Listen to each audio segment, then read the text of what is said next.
Kenapa orang Indonesia sangat mudah dipecah belah? Pertanyaan tersebut pada dasarnya merupakan pertanyaan yang ditunjukkan untuk kita bersama sebagai manusia, yang mana nilai dari perpecahan atau gesekan dapat sangat amat mudah terjadi atau dapat mudah kita temukan dalam kehidupan sehari-hari. Jawabannya dapat dikatakan sangat amat mudah dan sangat sederhana, yakni keterkaitan dari pengendalian diri masyarakat yang masih dapat dikatakan kurang.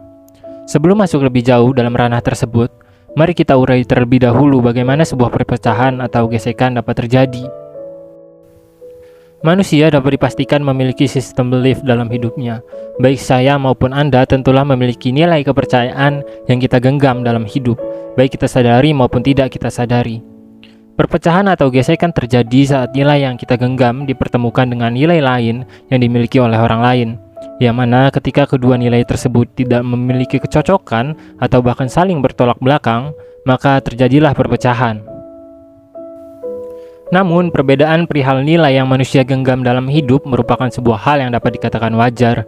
Situasi tersebut disebabkan pemahaman dan pengalaman yang dimiliki oleh seseorang tentulah berbeda-beda, yang pada akhirnya melahirkan cara pandang terhadap kenyataan yang berbeda pula. Situasi tersebut juga besar kemungkinan tidak akan melahirkan sebuah masalah jika kita berjalan di jalan yang kita percayai masing-masing dan membiarkan orang lain dengan jalannya sendiri bersamaan dengan nilai yang dirinya genggam. Fenomena tersebut pada akhirnya menjadi kondisi yang kita kenal sebagai istilah toleransi. Namun, pada kenyataannya, kehidupan yang manusia bangun, khususnya dalam konteks kehidupan sosial, tidak sesederhana itu. Manusia yang merupakan makhluk sosial dan terbiasa menjalani jenis kehidupan secara kolektif, mau tidak mau diharuskan berhadapan dengan keberadaan orang lain, baik secara langsung maupun tidak langsung untuk membantu kehidupan yang dijalaninya. Situasi tersebut menyebabkan nilai yang dimiliki dalam diri seseorang terpaksa harus dipertemukan dengan nilai yang dimiliki oleh orang lain. Dan melalui situasi tersebutlah kita sering menemukan apa yang kita kenal dengan gesekan antar nilai. Pemicu utama yang menjadi biang keladi dari gesekan tersebut adalah kepentingan yang kita miliki dalam menjalani jenis interaksi sosial, yang mana seringkali kepentingan yang dibentuk oleh dua orang pada dasarnya sama, namun kepercayaan untuk sampai pada kepentingan tersebut berbeda. Dalam skenario lain, situasi tersebut bahkan dapat terjadi dengan asumsi atau nilai yang berbeda bersamaan dengan kepentingan yang berbeda pula. Jadi, keduanya tidak memperdulikan apa yang sejatinya dibicarakan serta dimensi kegunaan dari perbicaraan tersebut, melainkan hanya membesarkan diri masing-masing agar terlihat paling pintar atau terlihat paling benar. Kita akan bahas keduanya secara perlahan. Ketika toleransi terjadi, maka seperti yang dapat kita lihat dalam gambar yang telah saya buat tersebut, yakni setiap orang memiliki cara pandang atau pemahamannya yang berbeda, yang dapat disimbolkan dengan gambar sebagai tempat mereka berjalan. Kemudian di ujung jalan tersebut dapat kita lihat tujuan yang menjadi alasan dari nilai atau jalan yang mereka pilih. Dan ketika keduanya berjalan di jalannya masing-masing untuk menggapai tujuan serta kepentingannya masing-masing, maka tidak akan ada masalah yang dapat kita temukan. Masalah seringkali terjadi ketika masing-masing orang menganggap hanya jalan mereka yang berisi kebenaran. Kemudian jalan yang dilalui oleh orang lain dianggap salah, sedangkan kepentingan yang keduanya genggam jelas-jelas memiliki perbedaan. Kemudian kita masuk pada skenario selanjutnya, yakni ketika kepentingan yang menjadi tujuan dari jalan tersebut pada dasarnya sama, namun dikarenakan nilai dan cara pandang kehidupan yang berbeda, maka melahirkan jalan yang berbeda pula, yang kemudian perbedaan dalam jalan tersebut sangat disayangkan justru melahirkan perpecahan, tanpa memikirkan lebih jauh tujuan dari mereka yang sebenarnya sama. Dalam skenario lain juga dapat terjadi ketika jalan yang dilalui oleh seseorang pada dasarnya sama, namun melahirkan kepentingan yang berbeda.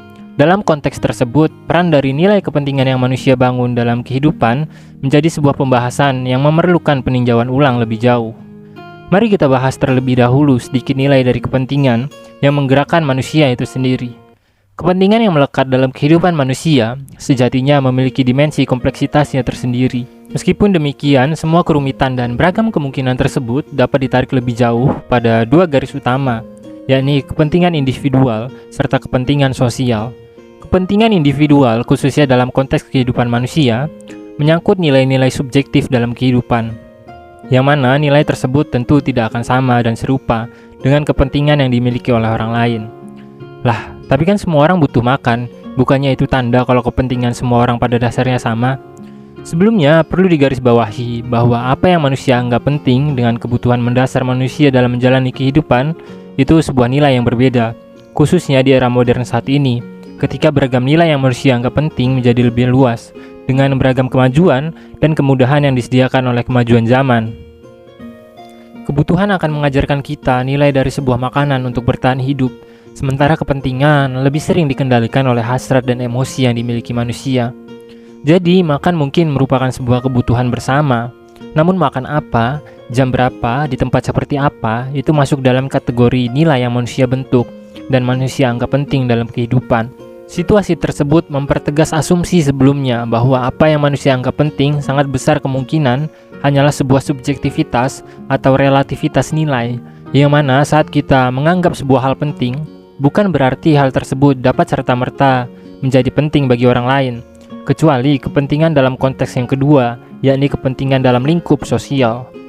Kepentingan sosial merupakan gabungan dari kepentingan-kepentingan individual yang telah dimodifikasi sedemikian rupa hingga melahirkan kepentingan intersubjektif, atau dalam kata lain, melahirkan kesepakatan-kesepakatan sosial yang tidak hanya membentuk pemahaman akan nilai yang harus digapai atau dituju, melainkan juga membendung nilai-nilai individual yang berpotensi merugikan keberadaan orang lain.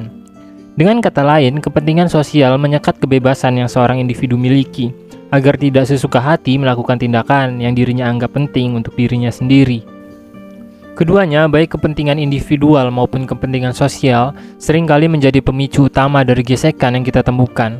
Kita juga dapat menambahkan kepentingan komunal sebagai bentuk kepentingan yang digagas oleh segelintir komunitas demi tujuan yang ditentukan, seperti organisasi masyarakat atau organisasi lain yang memiliki kepentingannya tersendiri.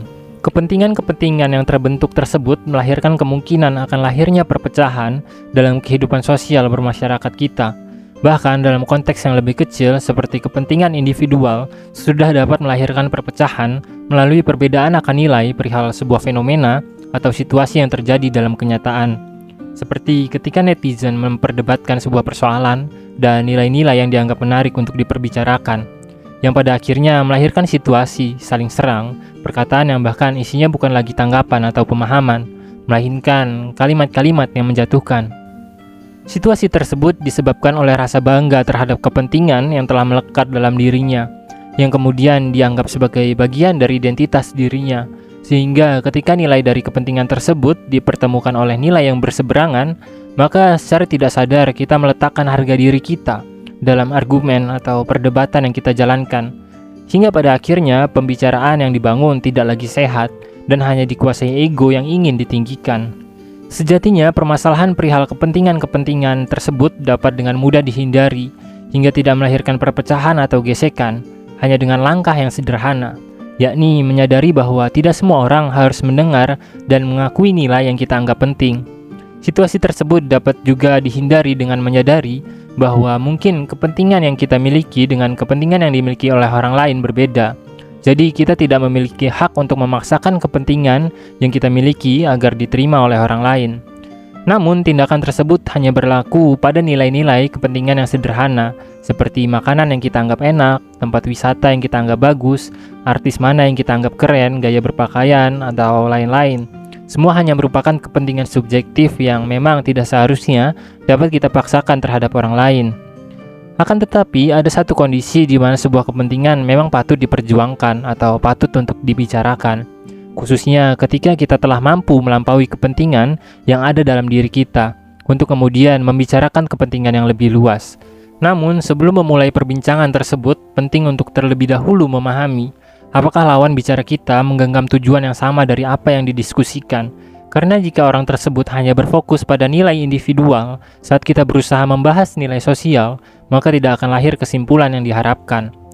Pengendalian diri juga menjadi kunci dari pertemuan antara dua nilai, yang mana dalam rangka membentuk kepentingan yang melingkupi kebutuhan secara luas, maka pikiran tentang keuntungan pribadi dan keuntungan golongan harus dapat terlebih dahulu disingkirkan, yang mana situasi tersebut hanya dapat terjadi ketika kita memahami bahwa kita semua adalah satu bagian dalam tubuh kemanusiaan.